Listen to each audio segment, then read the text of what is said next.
Wateraid ዓለም አቀፍ ድርጅት ነው። ከ30 ሀገራት በላይ ይሰራል። በአጠቃላይ እንግዲህ በውሃ ሳኒቴሽን እና ሃይጂን ላይ አተኩሮ የሚሰራ ድርጅት ነው። ስለዚህ የውሃ ሳኒቴሽን እና ሃይጂንን ከአየር ንብረት ለውጥ ወይም ደግሞ ክላይሜት ቼንጅ ከምንለው ጋር በማጣመር ስራዎችን ይሰራል። እንግዲህ የዚህ የአፍሪካ ክላይሜት ሰሚቱ ላይ በአጠቃላይ Wateraid እንደ ዓለም አቀፍ ድርጅትነቱ ከበርካታ ሀገራት ተወካዮችን ልኳል። በተወካዮቹ አማካኝነት በርካታ በውሃና ክላይሜት ዙሪያ ያሉ ጥናቶች እየቀረቡ ነው። Hello everyone, my name is Lakejo Anita Juliet. I am a Wateraid young leader all the way from Uganda. I'm excited to be here for SES2 right here in Addis Ababa. With Nairobi Summer School, I had a bit of knowledge concerning, climate change, climate financing, adaptation and mitigation. But the opportunity that Wateraid gave me to be able to come for Nairobi Summer School helped me to broaden my understanding. I've always been in the space of advocating for adaptation and mitigation funding, increments of government funding, that is for climate resilience WASH. But my advocacy scope has always been a bit short and mild. So through Wateraid and of course in partnership with PACTRA, my knowledge has been broadened. I feel I can now confidently stand and talk about why it is necessary for us to increase climate financing for climate resilience WASH. Nairobi Summer School የአፍሪካ ወጣቶችን ሰብስቦ የሚያሳትፍ ሲሆን ክላይሜት ሆት ኢሹ ስለሆነ አሁን ላይ ክላይሜት ላይ በደንብ እንድንሰራ ወጣቶችን የሚያበረታታ ነው። ስለ ክላይሜት እውቀት የሚጨምርልን ነው። የተለያዩ ሴክተሮችን በውስጡ ብዙ አጋዥ እንትኖች አሉትና እነሱን እኛ ማገናኘት ወጣቶች ጋር ማገናኘት እድል ማመቻቸት ነው ስራውና ደስ የሚል ትሬኒንግ ነው። ብዙ እውቀቶችን አግኝተንበታል ስለ ክላይሜት ፖሊሲ፣ ክላይሜት ኢምፓክት፣ ክላይሜት ሴኩሪቲ። ወጣቶች ደግሞ እነዛ ሴክተሮች ላይ እንዴት መሳተፍ እንደምንችል፣ ከሰዎች ጋር እንዴት አድቮኬት ማድረግ እንደምንችል፣ እነዚህም ፖሊሲዎቹን ላይ እንዴት ገቨርንመንቶችን ኢንፍሉዌንስ ማድረግ እንደምንችል በደንብ የተማርንበት ነው። ከተለያዩ የሪሰርች ተቋማት ጋር በጋራ በመስራት ከ6 ሚሊዮን በላይ የሚሆኑ ሰዎችን በውሃ በሳኒቴሽን እና በሃይጂን ይሰራል። የፖሊሲ ለውጡ በደንብ ክላይሜትንና ውሃን ለዘለቄታ በሚያውል መንገድ መስራት እንዳለበት ያምናል። ስለዚህ የፖሊሲ ትግበራውንም በተመሳሳይ ይደግፋል። አሁን እዚህ ዋናው የተገኘንበት አንዱ ስራ ምንድነው?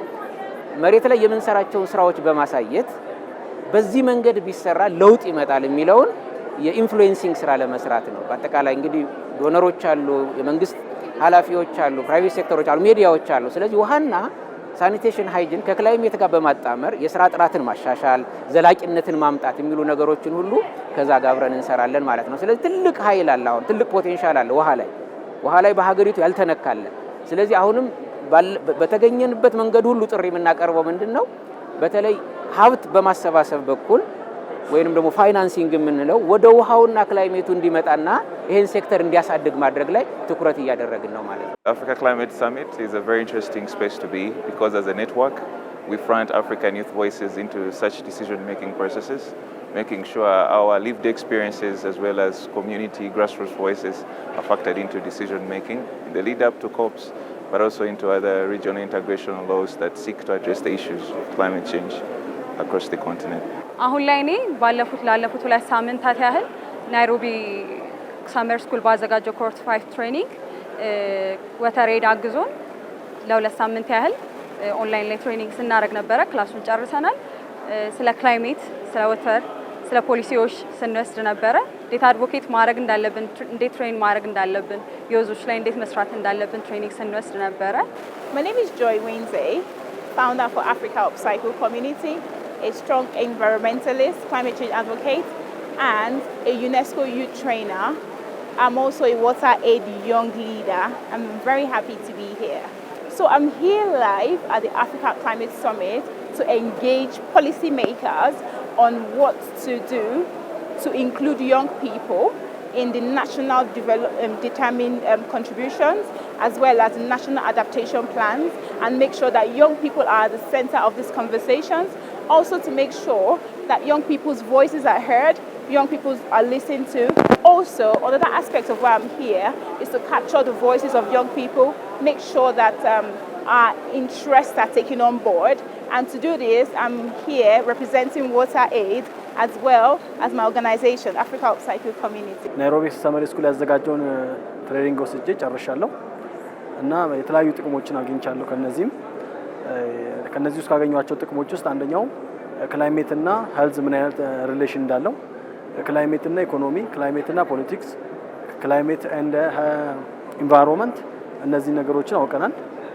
ለምሳሌ ክላይሜት እና ኢንቫይሮንመንት ስንል ከዲፎሬስቴሽን ጋር ማያያዝ እንችላለን። ክላይሜት ሄልዝ ስንል ዲዚዝ ስፕሪድ ማያያዝ እንችላለን። ክላይሜት ኤንድ ኢኮኖሚክስ ስንል አንድ ሀገር ያለው እድገት የሚታወቀው ባለው የክላይሜት ሰስተናቢሊቲ ሲሆን ነው። የተለያየ ክላይሜት ለውጥ ሲመጣ በዛው ልክ ኢኮኖሚያችን እንደሚወርድ። ክላይሜት እንደ ፖለቲክስ ስንል ደግሞ ብዙ ጊዜ ጉዳት እየደረሰባቸው ያሉት እያደጉ ያሉ ሀገሮች ናቸውና ይሄን ደግሞ ከዛ ውስጥ አንዷ ኢትዮጵያ ነች።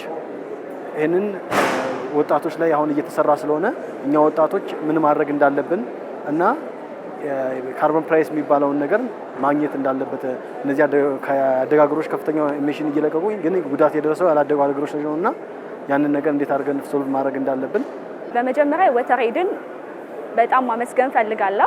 በወተሬድ አማካኝነት የናይሮቢ ሰመር ስኩል ክላስን ተምሬ ጨርሻለሁ። ከዚህም ውስጥ ያገኘሁት ልምድ ቢኖር እዚህ ላይ በጣም ትልቅ ኢንተርናሽናል ሌቭል እንደመሆኑ ከተለያዩ ሀገራት የመጡ ብዙ ሰዎችን አግኝቻለሁ።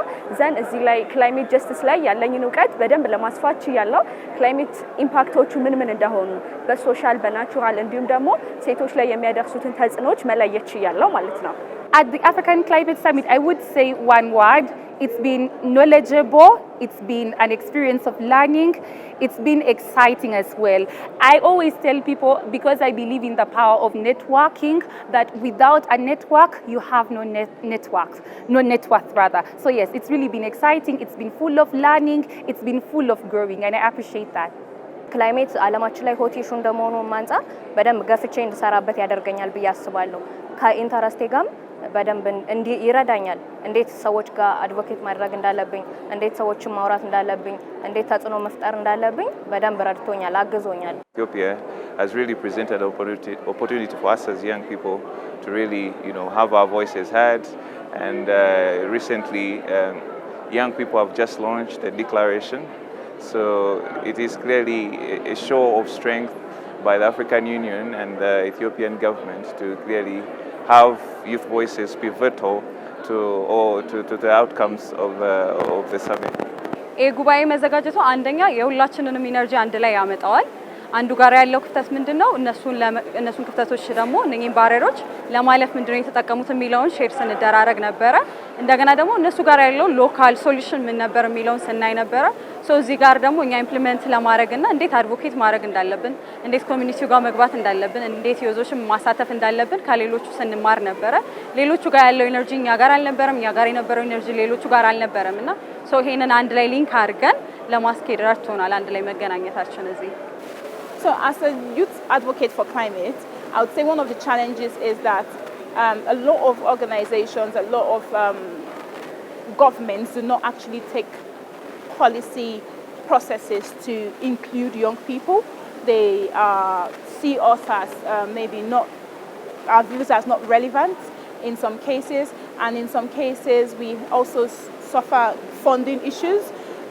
Another challenge I would say that is really key is the fact that as at now, I've been advocating for over 8 to 9 years now, and in that 8 to 9 years, the only country that's been able to involve me and most people I've known in policy making processes directly is German government. Kudos to that. They reached out to say they wanted to involve me to get the voices of feminist climate policy for the global south, and I went to the parliament, had a conversation regarding that, and that is a challenge. That is a major challenge for me, because I believe that as at 2025 we should be having more young people, more governments also showing interest to include more young people in their parliamentary processes, in their policy making processes. This is a major challenge, because all of the policies that they're making is for we the young people, because in the next 10 years, in the next 20 years, it all has to do with us implementing those policies. It also has to do with us living in those policies. So we have to be a part of it. We should be brought to sit at the table, and decisions not made for us, but rather made with us. Another challenge I would say is that education. So education needs to be inclusive. So I've noticed that in my years as a policy campaigner and as an climate education campaigner, I noticed that education is still lacking and access to quality and inclusive education. For example, I was educated and I only got to know about climate change when I was 24 years old. So getting to know about climate change at 24 years old, that means that for 24 years of my life, I only found out about climate change when I had finished from my university, when I graduated, I started a job, and all of that. And that is there's a big gap. So we need to fix that education gap. Okay, Wateraid ከወጣቶች ከመስራቱ አኳያ በጣም አሪፍ ነው። አንደኛ አሁን እኛ ወጣቶች አሁን ላይ ያለውን እንሰራለን ለኔክስት ጄኔሬሽን because አሁን ያለውን ነገር መስራት የሚችለው። ስለዚህ Wateraid በጣም አሪፍ ያደረገው አንደኛ ከተለያየ ሀገሮች ወጣቶች ናቸው፣ ሁለተኛ እንደ ኢትዮጵያም ብዙዎቹ ወጣቶች ናቸው እና ምን ያህል ለውጥ ማምጣት እንደሚችል ጥሩ እይታ ነው ያደረገው ብዬ አስባለሁ። because ነገን ተረካቢ አሁንም ያዥ ያለው ወጣት ስለሆነ እዚህ ኢቨንት ላይ በጣም ብዙ ትልልቅ ከተለያዩ ሀገራት ወይም ደግሞ አህጉራት የመጡ ትልልቅ የሚዲያ ሰዎች እንዲሁም ደግሞ አክቲቪስቶች እንዲሁም የሀገር መሪዎች ተገኝተውበታል። ስለዚህ እዚህ ላይ እንደራሴ እንደግሌ ያገኘሁት ልምድ ቢኖር በሌሎቹ ሀገራት ያለውን ክላይሜት ኢምፓክት የሚያደርሰውን ተጽዕኖ እንዲሁም ደግሞ ክላይሜት ኢምፓክት የሚያደርሰውን ተጽዕኖ በምን መንገድ ነው ሶልቭ ማድረግ የሚችሉት ወይም ደግሞ አዳፕት አድርገው እንዴት ነው እየኖሩ ያሉት የሚለውን ለመረዳት ችያለሁ ማለት ነው። Wateraid had a session on involvement of youth in climate policy, the processes of making NAPs and NDCs, which I think is particularly very crucial because so many times all we are able to do is be given opportunities to sort of raise placards. But I think this particular session, which Wateraid held, of course, and it fronted youth to sort of lead the session, was one that was very vibrant. It was educative. We had youths talking about the necessity of employing climate education. We had youths talking about the necessity of working with faith-based organizations. But also, by and large, we had youths talking about the dangers that comes about with tokenism. So yes, it was really educative, and I hope that for anyone that is watching this video and that will be listening to me, that you will take time and implement it, especially if you are a leader. We are tired of top-bottom approach. We need an element of localization, and that can only be achieved from bottom-top approach. Wateraid በአጠቃላይ በዓለም አቀፍ ደረጃ ያሉ ተወካዮችን አምጥቷል። በአፍሪካ ደረጃም ተወካዮችን አምጥቷል። ስለዚህ በአፍሪካ ደረጃ ተወካዮችን ሲያመጣ በተለያዩ የአፍሪካ አገሮች ያሉት ልምዶችን በመቀመር ለሚዲያው፣ ለፕራይቬት ሴክተሩ፣ ለመንግስት አካላት እንዲደርስ ማድረግ ነው ዋናው ስራው። ስለዚህ እንዲደርስ በማድረግ እንደዚህ አይነት የሰሩ ስራዎች ካሉ እነዚህን በማሳደግ በአጭር ጊዜ የውሃ ሳኒቴሽን እና ሃይጂን ስራ ከክላይሜት ጋር በማጣመር ዘላቂነቱን በማሳደግ መስራት እንደሚቻል ተጽዕኖ መፍጠሪያ ወጣቶች ላይ ሊሰራ ይገባል ብዬ አምናለሁ። ምክንያቱም አዳዲስ ስራዎችን ክላይሜትን የሚደግፉ ክላይሜት ሪሳይለንት የሆኑ አዳዲስ ስራዎችን በማምጣት አድቮኬት በማድረግ ትሬን በማድረግ የወጣቱ ኢነርጂ በጣም አስፈላጊ ነው ብዬ አምናለሁ። እኔ በበኩሌ ግሪን ግሎብ ሮኬት በሚል ፕሮጀክት የራሴን ስራ ሰራለሁኝ which is ከቴክኖሎጂ ጋር የተገናኘ ስሞክለስ የሆነን ቻርኮል ፕሮዲስ ማድረግ ነው እና ወጣቶች የተለያየ የራሳችን ሀሳብ አለን ክላይሜቱ ላይ እንዴት መስራት እንደምንችል፣ እንዴት ሪሳይለንት የሆነን ኢኮኖሚ ማምጣት እንዳለብን፣ እንዴት አድቮኬት ማድረግ እንዳለብን፣ እንዴት ማህበረሰቡ ጋር መግባት እንዳለብን ያለው ኢነርጂ የወጣቱ የተለየ ነው ብዬ አምናለሁ። አንደኛ ከተለያዩ ሀገር መምጣታቸው ወጣት እንደወጣት ከሀገር ወደ ሀገር ሼር ስናደርግ አሁን ጊዜው ኔትወርኪንግ ነውና ካለው ጄኔሬሽኑ የዚህን የሚያበረታታ ስለሆነ የተለያዩ ነገሮችን እናገኛለን ብዬ አስባለሁ። ከዛ አፍሪካ ውስጥ ካሉ ሀገሮች አንዱ ኢትዮጵያ ነች፣ ኬንያ ያለው፣ ሶማሊያ ያሉ እነዚህ አፍሪካ ሀገሮች ከተለያዩ ቦታዎች የመጡት ሪሌሽንሺፕ በምንፈጥር ጊዜ የተለያዩ ናውሌጆችን ሼር እናደርጋለን። አሁን ጊዜው ሚዲያ ነው፣ በሚዲያ ብዙ ነገሮችን ማግኘት እንችላለን። ስለዚህ ወጣት እንደ ወጣቶች ከተለያዩ ሀገሮች ጋር በመገናኘታቸው የተሻለ ነገሮችን ኢምፕሩቭ ማድረግ እንደምንችል ነው የሚሰማኝ። Wateraid ከውሃ ጋር እየሰራ ያለው ስራ በጣም ትልቅ ስራ ነው ብዬ አስባለሁ። ምክንያቱም ክላይሜት ኢምፓክትን በጣም በትልቁ መቀነስ ይችላል። ቢኮዝ ኦፍ ወተር ንጹህ ሲሆን ክላይሜት ኢምፓክትም ተጽዕኖ ይቀንሳል ማለት ነው። በተለይ ደግሞ ከሴቶች ጋር የተገናኘ ነው። ምክንያቱም በብዛት በሀገራችን የሚገኙት Wateraid የሚሰራቸው ከሴቶች ጋር የተገናኙ ስራዎች ነው። ወተር ንጹህ ሲሆን ደግሞ ሴቶችም ብዙ ተጠቃሚ ይሆናሉ ማለት ነው። አንደኛ እኛ ላይ አዲስ ነገር አምጥተዋል ብዬ አምናለሁኝ። አዲስ ኢነርጂ ሰጥተውናል። አዳዲስ ሀሳቦች እንዲኖሩን አድርገዋል። ከተማርነው ከምናውቀው ነገር በላይ እንዴት ኢምፕሊመንት ነገሮችን ማድረግ እንዳለብን፣ እንዴት ከማጋን ኔትወርኪንግ እንድንፈጥር ከብዙ ሰዎች ጋር እንድንገናኝ ረድተውናል። ወደፊትም ደግሞ ስራችን ላይ ለማገዝ ፕሮሚስ ገብተዋል። ብዙ አግዘውናል ብዬ ነው ማምነው። ወጣቶች አየር ንብረት መከላከል ለሚናቸው አንደኛ ኢነርጂ ፉል ስለሆኑ ታችኛው ማህበረሰብ ድረስ ወርዶ መስራት ይችላሉ። ስለዚህ የተለያዩ ሚዲያዎችን በመጠቀም የተለያዩ ወደ መሬት በመውረድ ማህበረሰቡ ኮንፈረንስ በማዘጋጀት ሰፖርቲንግ በመስጠት ነን ኦርጋናይዜሽናል እንደዚህ ዊዛውት ቢኮዝ ወተርና ክላይሜት አንድ አይነት ነገሮች ሪሌሽን ስላላቸው ታችኛው ድረስ ወርደን ወጣቶቻችን ከትልቆቹንም ወጣቶችን ማስረዳት ስለምንችል እንደዛ አድርገን መስራት እንደምንችል ነው የሚሰማው። So about the open letter, COP30 is on its way. November is fast knocking, and what can we say? That there is necessity for us to finance water-related issues, but also climate-related. Why do I say so? Because I believe that at the center of the climate crisis is the water crisis. There is no way we are going to say we are going to, be separating the climate crisis from the water crisis. Usually the climate crisis, if you're talking about droughts, if you're talking about water stress, if you're talking about gender-based violence that results from the climate crisis, it all stems from the water crisis. So that is why Wateraid, in partnership with other vibrant youths globally, were able to sort of release an open letter, which I would encourage everyone to sign. That open letter is going to go to the COP presidency, it's going to reach up to COP30, and we believe that climate resilience wash will sort of begin to have a broader voice. Because like I said, every bit of climate crisis always manifests as a water crisis or as a water insecurity issue. Well, the open letter is an initiative that 18 young people from the global south managed to come together and come up with this document that we are pushing to COP30 this year. Of course, we managed to develop that while we're in London. And of course, it's a very interesting letter that encompasses and pushes water to the forefront and, a centerpiece of, the whole climate adaptation and mitigation strategies. Because for us, we believe the climate crisis is a water crisis. And of course, as young people, we believe in the essence of Africa, where we come from, that change has to start with water. We have to factor water into as a pillar of every adaptation and mitigation strategy that we have as Africa, because in the essence of Africa is either you totally don't have water or you have too much water, which are the floods that we talk about. So it's a very interesting piece that young people from the global south managed to come together and are pushing to governments in the lead up to COP30 and even during COP30 itself. Calling for equity around water issues and, justice within the whole climate change spaces. አንደኛ ሶሻል ሚዲያዬን በደንብ ለመጠቀም አስቤያለሁ።